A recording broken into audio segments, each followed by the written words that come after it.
Hello and welcome everybody to the Tap In. I am Julius, your host today. I'm joined with my friends Hutch and Mateo, and we have some soccer to talk about, guys. There was plenty of drama in the EFL Cup in the Carabao. We played Newcastle. My friend Mateo, his beloved Chelsea played Arsenal, and there was fireworks in that game. And first official match for Liam Rosenior, or is this the second? No, they played. Liam played in the FA Cup Oh, right before. against Okay, Mackles. I'm sorry, guys. I don't know this team. Mackleberry.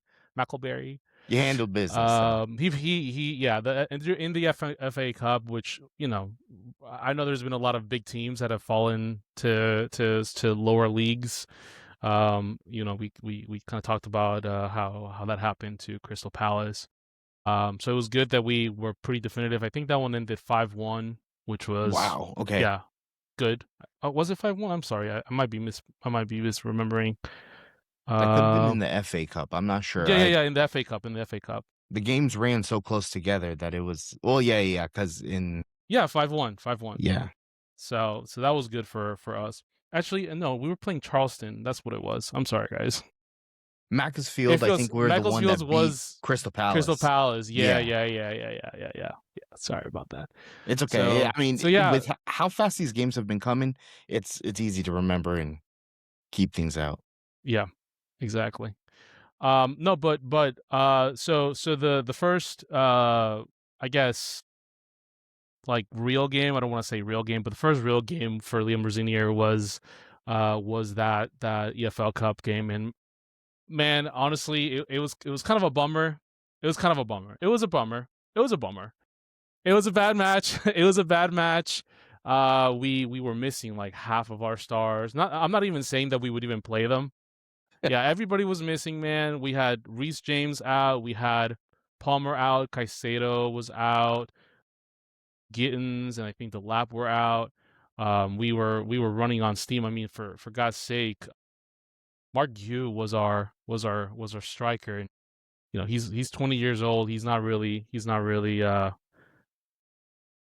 him up against Arsenal is a heavy A ask. big ask. There's a shot at the very beginning of the game. I don't know if you guys caught this, but it's the first pass from Arsenal back to the goalie, and Gue is immediately trying to go and press, and think he tries to go press Gabriel and kind of like body checks him, and he just takes it and he just collapses. Like he just immediately, Ragdolls. like he hit a tree. Like nothing happened, man. It was wild. Yeah, that was a tough game. We didn't play our best. Obviously, Arsenal is like a really pretty incredible team. Um, the only good things that I saw from that were Esteval really shined, Hmm. really shined in that game. He He did. he's he looks that text from you really made me laugh when you texted. He was like, "Hey, this Esteval guy, I think he might be good." I was like, Bro, I was "Yes, watching brother, the he game. I is was like, yo, good." this guy's all over the place. Creating chances, taking chances, really, really, really aggressive. Great, great. I mean, I think he's really. It's an understatement, but I really think he's gonna shine. But yeah, man, it was kind of a bummer match. We're still in it though. Thank God, Garnacho came Hmm. on, at the second half and was completely unmarked. Literally two almost identical goals. For whatever reason, Arsenal just completely unmarked Garnacho. Garnacho was off on the left. I guess they thought Garnacho was gonna just miss all his opportunities, so we're not gonna pay attention to him. But he took those two chances and two very well taken shots. Was able to kind of keep it low on the second one, and then the first one was just a powerful lower left goal. But tough game. I For think what you the guys had out there, sorry, for what you guys had but out there, I thought you guys did pretty good I because yeah, you agree. had a chance to equalize Yeah, at the end. You guys had that ball at the end. So there was a chance. yeah, yeah, I absolutely agree. Considering the injuries and the suspensions, I mean, the fact that you could go toe to toe, this is what you guys are great at in club comp or in cup competitions.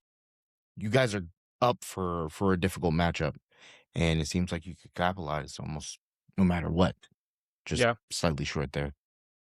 Yeah, I think you could really tell that Liam was trying to do some different things, and I think that Sanchez didn't have a great game. I think he was criticized quite heavily during that game. I think two of the goals they blamed on him. I don't agree with that necessarily. I think only one of them was really his fault. Um, but I think playing out from the back, it's not something that I really want to see from him. I think he's a really great shot stopper, and I think he's had an amazing season so far. But whenever you ask of him to basically be another center back and pass it laterally and be press resistant, he's gonna panic, he's gonna freak out, and it just is more direction than that. And I don't think he's there for that. It was disappointing to see him kind of regress a little bit, but then we had the match yesterday on Saturday where he really was just like, "Oh no, I'm actually here. I'm actually good. I'm not regressing." But yeah, man, the that corner was honestly it was just a good corner from Arsenal. They bad positioning from Sanchez, but you know I think Trossard and I think one other person was kind of blocking him out. They were kind of pushing him Yeah, back, and yeah, they yeah. really I saw didn't let that. him claim the ball. And I think Joao Pedro could have probably done it a little bit better in marking wide as he was trying to make the run in for it. So it is what it is. It was a tough match. We're still in it. Unfortunately, the next leg for the match is March or something like that. It's it's in far. February, but Is it? it's I think so, but it is at the Emirates. Okay. Yeah, so It's it's always gonna be bad. tough. Yeah, Yeah, that place is it's gonna gonna be be a tough. fortress. But I Yeah, mean, I like I said, hopefully, will Caicedo be back, and yeah, will you he's have already some back. of those? Okay, so then Yeah. maybe with the full strength squad, you guys can see it over the line. How well? Where's your confidence at right now? It's tough to gauge because Okay, it's far away. so my brain is telling me that it's over. It's cooked, it's done. There's a little bit too much chaos. There's like a lapse in confidence. I think I really saw that today in the game against Brentford.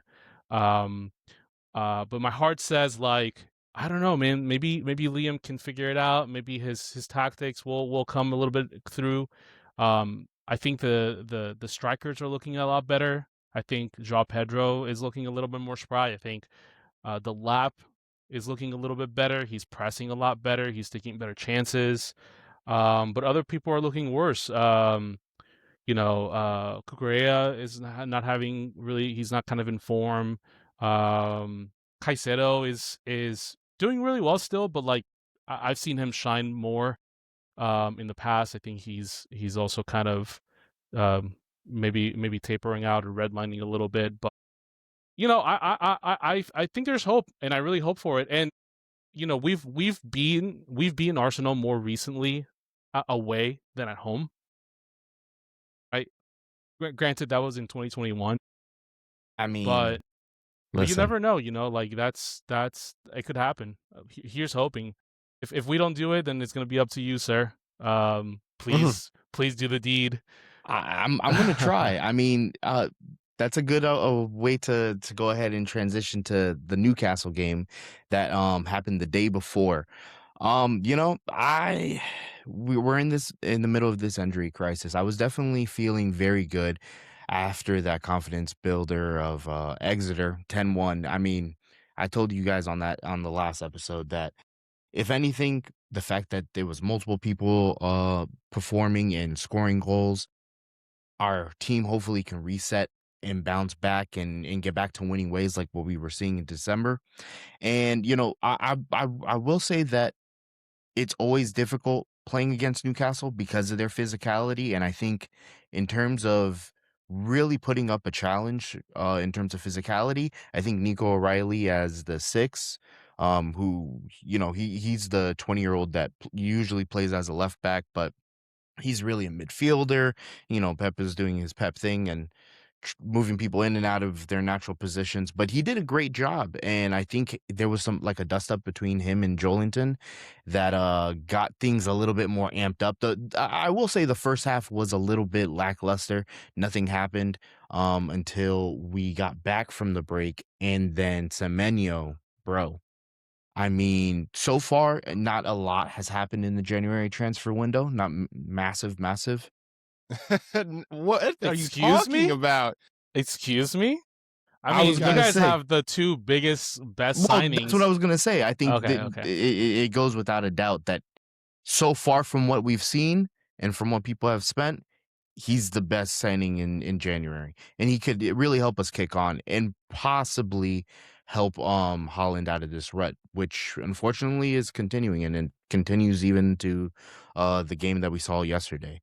Uh, not looking forward to that, but I think Semenyo did a fantastic job and realistically should Yeah, have he's gotten the second slotting right goal. in.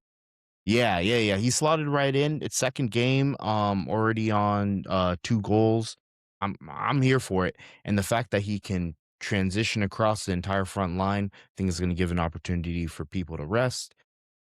And even our makeshift back line, that young guy that we pulled from Watford, Elaine, considering he was in the championship, or I don't even know where Watford are at this point. Yeah, I think championship. In the championship Mhm.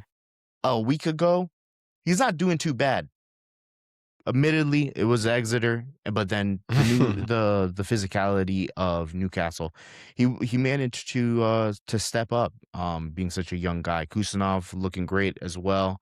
Um, the only thing I would say is, there was some inconsistencies with VAR, which kind of Yeah. goes back to the game that you were talking about, Mateo, with the United Arsenal, or I'm sorry, Arsenal and Chelsea. There was a very similar situation where off of a corner, um, a defender is being held up by an attacking player, and in one game, in my game, it was enough to have VAR look at it for like 6 minutes, stopping the game completely, and it was a goal ruled out against us.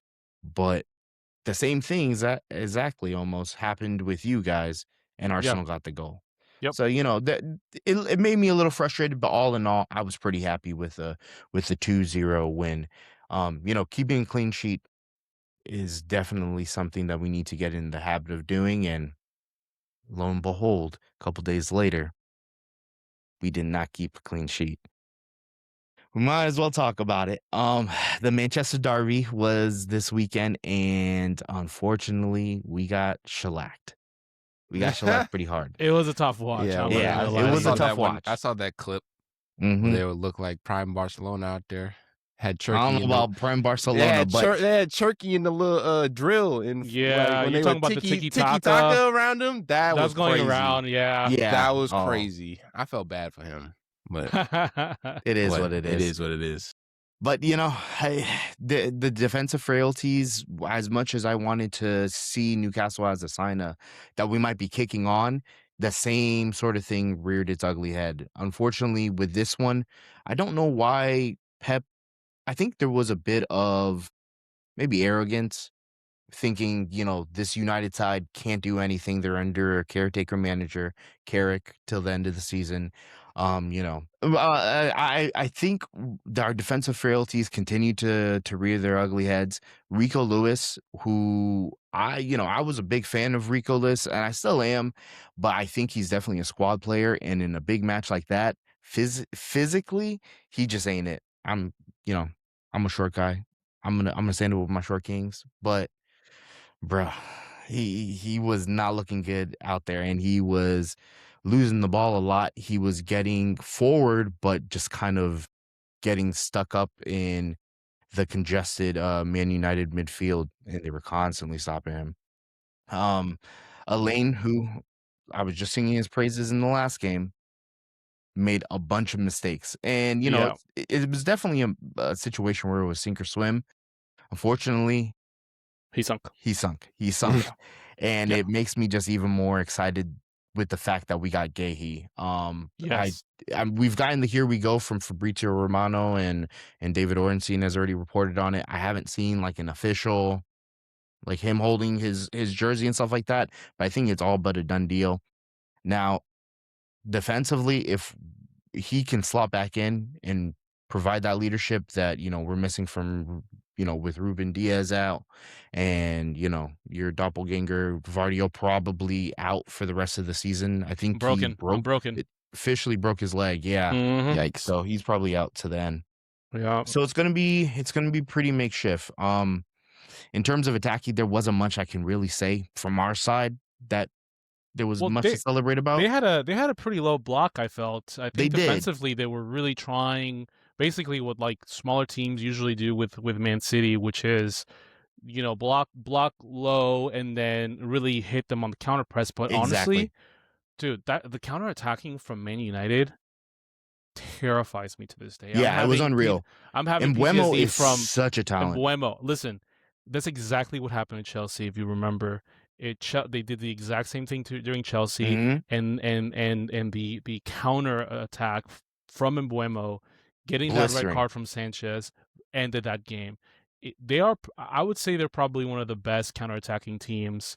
Bruno Fernandes with those, honestly, some of the like cleanest passes in that game. And yeah, that first goal from Mbeumo was super clinical. Donnarumma did his best, man, but he really did. I think he was able to block, I think, like one direct shot and then a rebound from him, but like he was being overwhelmed, and honestly your guys' defensive line was not doing much. I think the second goal was a cross, and it was just three people in blue. Yeah. Ball watching it the was Rico entire Lewis. time. I was like, guys, pretend to slide in for it. Yeah. Jump on it. Only do one something. again. Pray the on only it. one again I can say that did his job was Kusanov, who's the Uzbek defender. But Rico Lewis, that's a prime example. That second goal by Dorgu, he was the closest one, and you see it in the stills. They're all just watching the ball, waiting to see what would happen. I have talked plenty of shit about Nunez. I don't think Nunez is it. But seeing Rico Lewis take over that position for such a big game gives me newfound appreciation Respect. for how much Nunez has come on from when he initially started as a right back to where he's at now. I mean, it's almost night and day. Nico O'Reilly came on later on trying to, I guess, plug up any of the holes, but while I understand that he played pretty much the full game against Newcastle, I mean, why didn't you start with him? He could have challenged physically. He gets great at getting going forward, and has had a lot more play time than Rico Lewis, who, like I said, definitely my dud of the match. And then what I noticed as well is that for the attacking side of our game, we were pretty much nullified because of how Man United set up. Who they had on their supposed wings were who was it? It was Dorgu and Ahmad, who basically in the Amarin system were playing as wingbacks. So every time that our wingers Semenyo and Doku were going forward, they were getting double teamed by the whatever fullback was there. I think it was Shaw and Dorgu, and then Semenyo was double teamed by Ahmad and Dalot. So we really didn't have much going forward. Another little caveat: Dalot should definitely have gotten a red card for that foul on Doku. Like really early it on. was high. It was High, right in the on the shin knee. with studs. cleats. Yeah. Caicedo got a red card for less. Exactly. Way And less. even the commentary was like, okay, I mean, we've had some weird calls over the last like 48, 72 hours from VAR. Better we don't say anything. But no, for real. I know. I hear all you. but calling the referees idiots, but I don't know. Yeah, I don't know how that gets definitely any would have better shifted momentum. because the VAR decisions have been all over the place this season. Honestly, it's something that when did VAR become a thing? I think it was already in place in some leagues. Like I think La Liga has had it for a while, and I think in the 22 World Cup they introduced it throughout the whole cup, and it was like a test run for the biggest leagues, like primarily, Mhm. that really convinced them to institute it. Which I think is a good thing, but it only works if it's, if it's being used consistently, if what we're seeing and they're seeing matches up. You really can't have obvious decisions like these be completely missed and misrefed. It looks even worse on them, because if there was no VAR, you could be like, okay, well, what he saw and what everybody else can Mhm. see at home is totally different. But we're seeing the same thing. You're making a completely different call. And I just again, don't think it's they're acceptable. stopping the game for 5 minutes to Yeah, review it. I mean, how to many angles do you then need to give you see? the wrong decision. Exactly. Yeah, It's it was frustrating, but at the end of the day, Man you United guys. came out Yeah, and handled us. yeah. And I don't want to lose hope. I was very dejected, and Well, I still am kind of dejected today. But luckily, everybody today, Yeah. them We points dropped, brother. points dropped all Everybody over the dropped board. points. Everybody dropped points. 1 point Arsenal gained on everybody.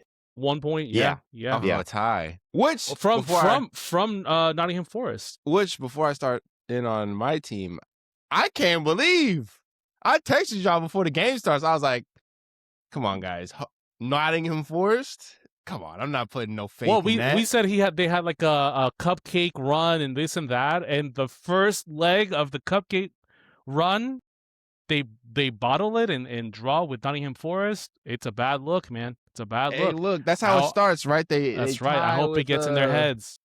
They I'm tie telling with you guys, Liverpool, and now they tie with Nottingham Forest.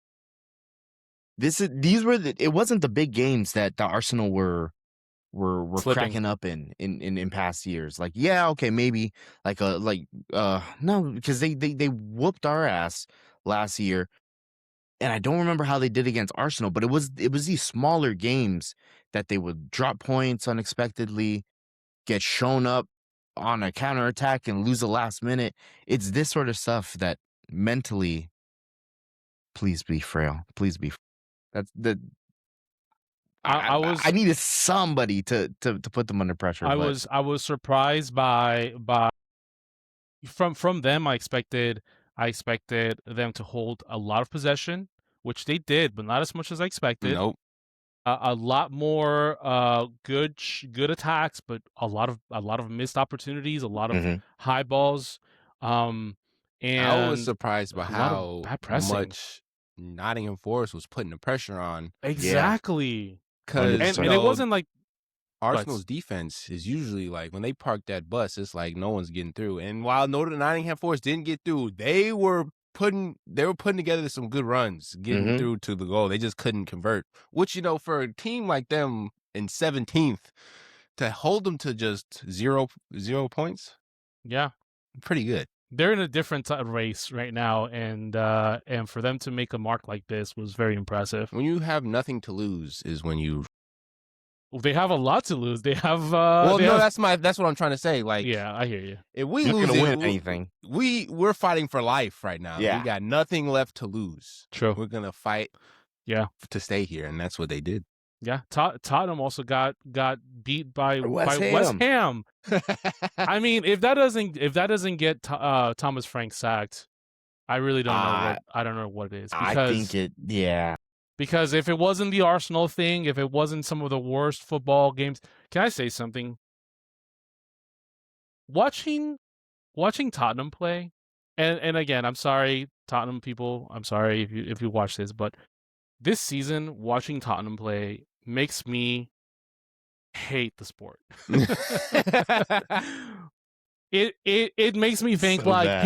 people who hate football or soccer or whatever, like maybe they have a point, because the way they play. Maybe they just saw a Tottenham game. Yeah, exactly. It's like any this is for boring. all of you folks that are trying to get your fellow Americans into the sport. Make sure that they don't watch Tottenham play. Let them watch literally anybody.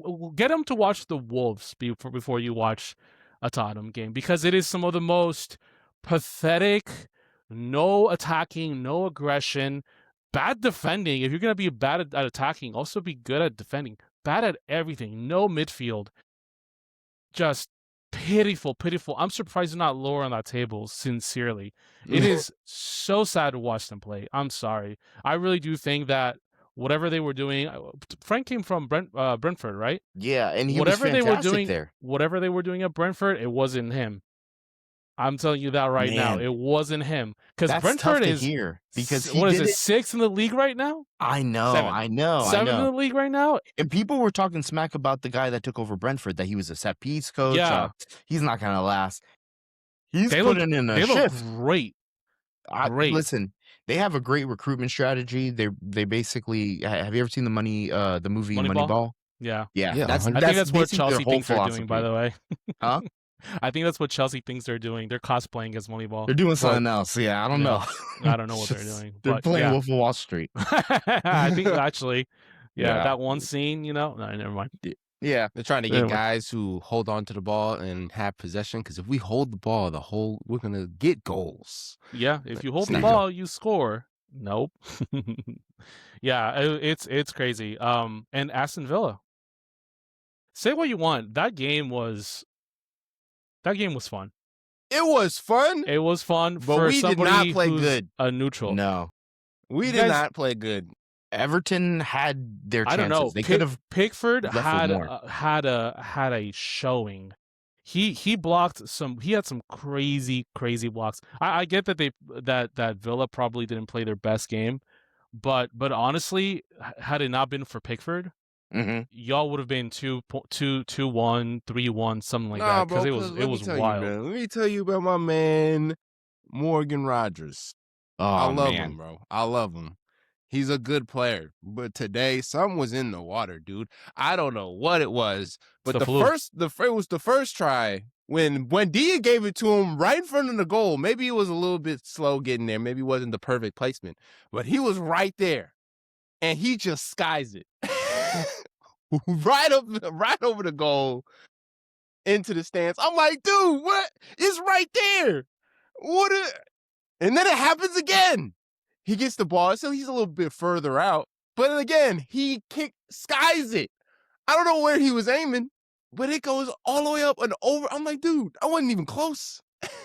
But then he turns around and makes a freaking scoop shot from outside the box. And that was crazy. Yeah. I don't think it would have gone in because I think it was gonna hit the crossbar, but still, that was a crazy kick. And we were missing on passes. We were either missing passes upfield. We were putting it out too far. On defense, we were lazy. That goal we gave up, three mistakes happened in a row. Has his lazy header to try and clear the ball. That didn't work. Then he recovers and passes it to Pau Torres, who mishandles the ball and lays it out there for the forward to just hit a strike. And then Martinez doesn't catch the strike, and it hit him in both hands. And the ball goes out, and dude just flips it up over and in. And I'm like, we're not winning this game. As soon as that happened, I'm like, we're not winning this game. I mean, we were aggressive in the last 15 minutes, but we couldn't get a single shot on goal. Their defense was blocking everything. Their center back, I think he's their captain, he was getting in front of every single Turkovsky. He was getting in front of every shot and was deflecting everything. What's his name? Who used to play for Man City? He was being a pest the whole game. Yeah. That was Grealish's whole game. He draws fouls. He leaves his leg out so you could trip him, and then they get free kicks. That was his whole thing, man. I mean, Buendia was doing well. He was getting the ball in the good scoring positions. Maatsen was playing very good out of the left back. He was getting into the box and getting good passes.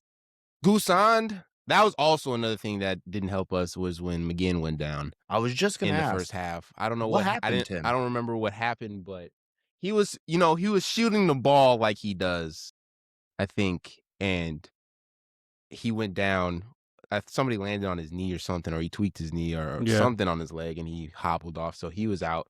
I think if he would have stayed in, because sometimes when he's not playing, we kind of play messy because, the captain, he keeps everybody, on point. So that was a big loss. But even still, we had a lot of chances to score, and we just couldn't put it in the net.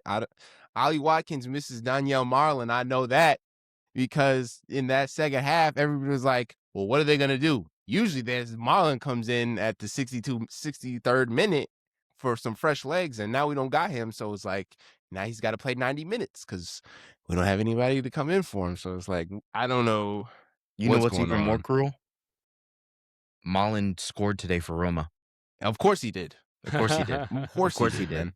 I am excited to see who you guys get as his replacement. You guys are being linked with Tony Abraham, who's in like an ex-Chelsea product. I think he might have helped you guys, Aston Villa, come up from the championship a couple seasons ago. So he has history with your club, and he was this really young, exciting English talent who just kind of got banished by Chelsea to Italy, and he's coming back. I'm hoping that he can fill in pretty seamlessly where Malin kind of left off. Let's hope, because we're gonna need the help. Because when Ollie Watkins not on, it's not great. No one's scoring goals, so it's not over yet. It's not over yet. It's not over yet. It's not looking too great. I mean, yeah, you guys had to talk me off the ledge earlier. The only shining of hope is that Arsenal has 2 draws in a row, and hopefully that continues to. Did you see Rice follow. Going like, not this fucking shit again or something like Yeah, that? he said, I saw not that. again. Yeah, I was like, yeah. ooh, if you're like that, it's probably gonna happen again. That starts getting in your head. You start getting a little fatigue. Your form's gonna drop. Mentally Here's fragile. hoping, man. Here's hoping. And you guys are about to get Gahey, which, guys, come on. What a ridiculous transfer window for you guys. It is so frustrating. Listen, I know you needed him. I know whatever. I need get him him for 20 million. No, that's such a piss take. And I was reading 20 million. Granted, he's getting paid 400,000 a week. He's getting paid. He's getting paid crazy money. How long is his contract with? Have you heard from him? Huh? How long is his contract with City? I think I saw 5.5. Ooh. So basically taking care of all of January to the end of the season and 5 more years. I saw 5.5 for either him or Semenyo. I think it was Gahey though.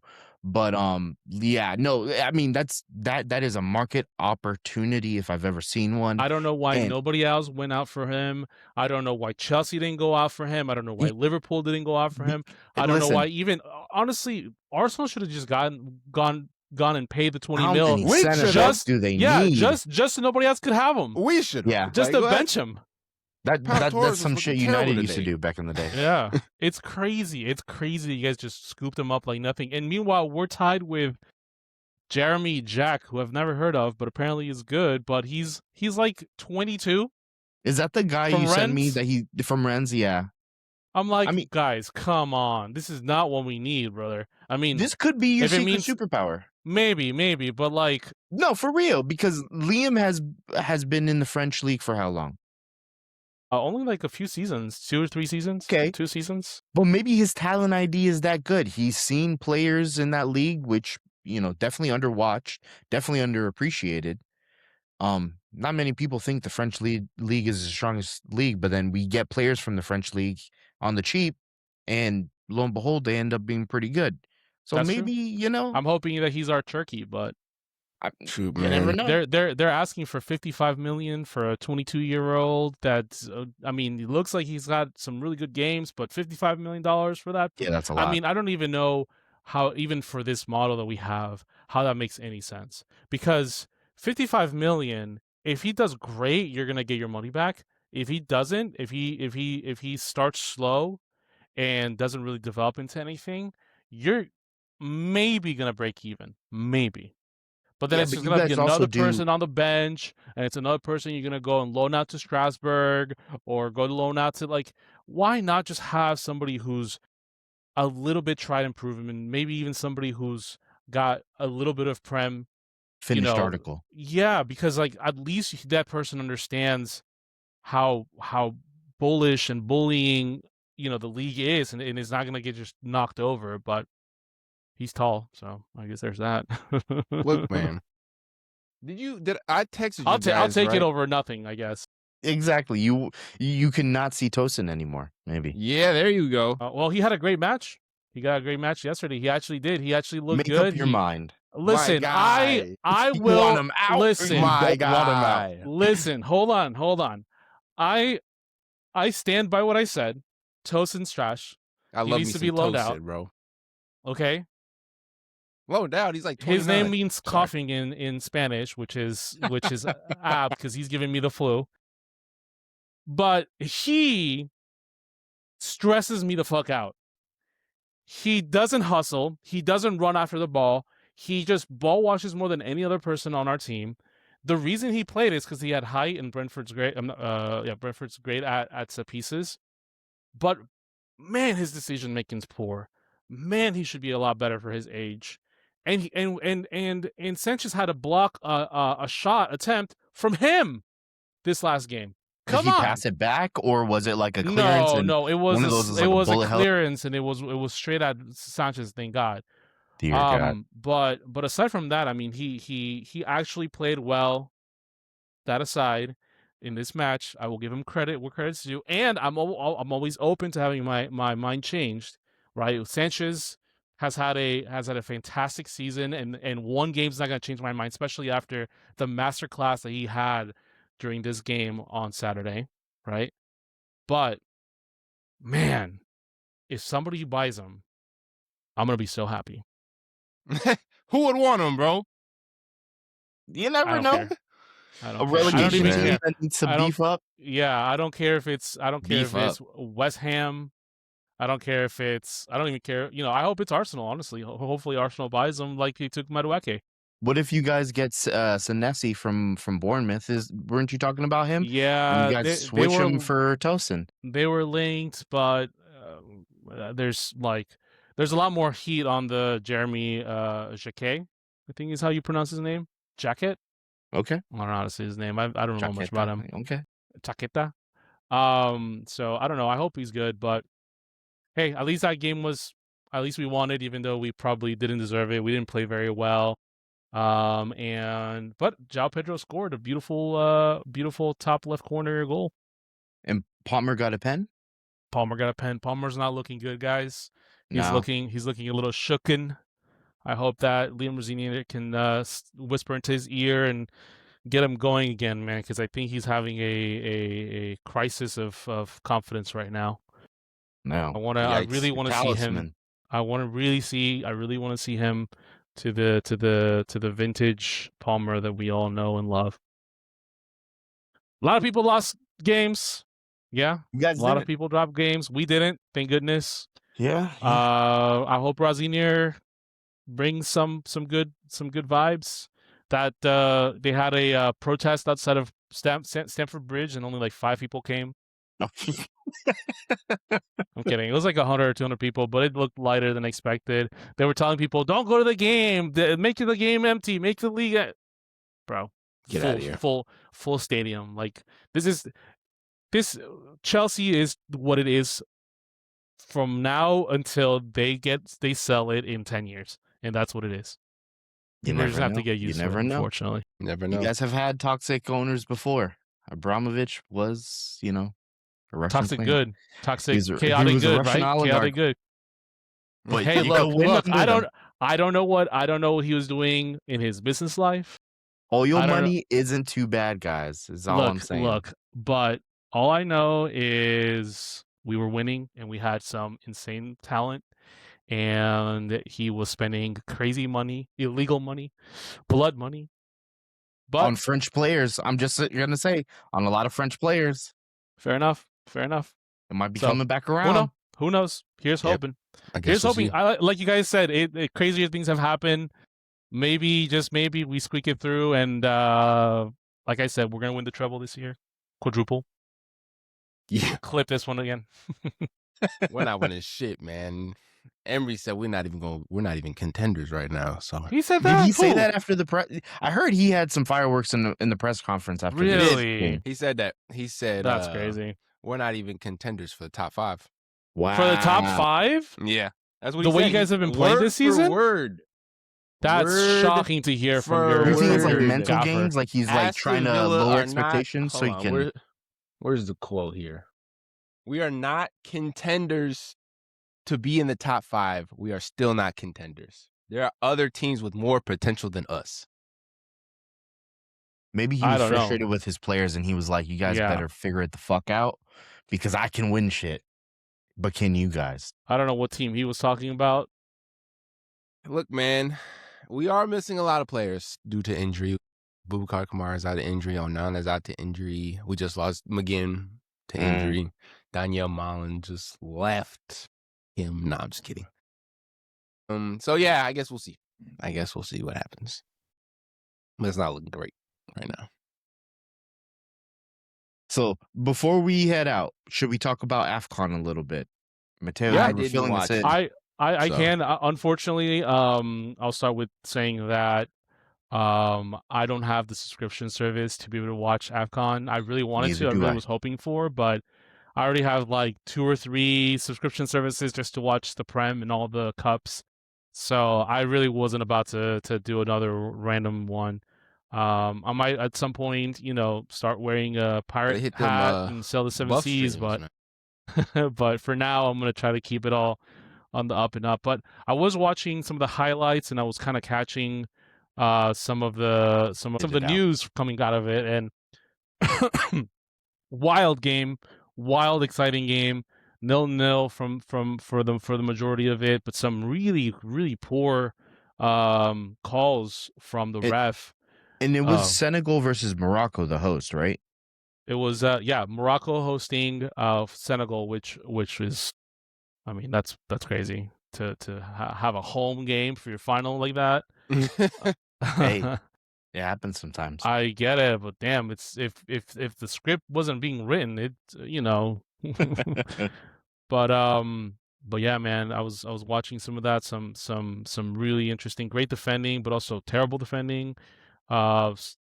Literally blood, sweat, and tears. People were bleeding all over the place. I think at the end, 2 people were wearing gauze on their head. Oh, damn. It was a war.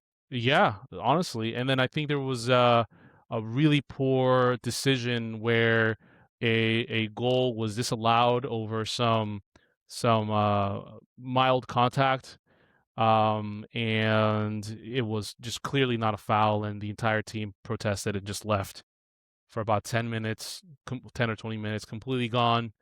Had to be talked out of it. So I'm really excited to hear what exactly was going on there. I'm excited to watch some of the press conferences after the fact. And then obviously there was a penalty kick that was missed by, I think Brahim Diaz from Real Madrid. Yeah, exactly. Yep. Which is gonna haunt him forever. That could have easily, Panenka, of all things, at a final, it could have been the last goal. It was at the last minutes, could have ended the game. You go with a Panenka, a bad one at that. So or not Zizou. Stop it. Stop acting or Panenka himself. Put it away. But yeah, man, it was crazy. I look, I hope that the World Cup is as exciting, but hopefully not when it comes to refereeing decisions, because that just really makes the game kind of a bummer. But let's hope not. But yeah. All right, ladies and gentlemen, that has been another episode of the Tap In Podcast. I hope you guys had as much fun as we did, and we will see y'all next week. Peace out.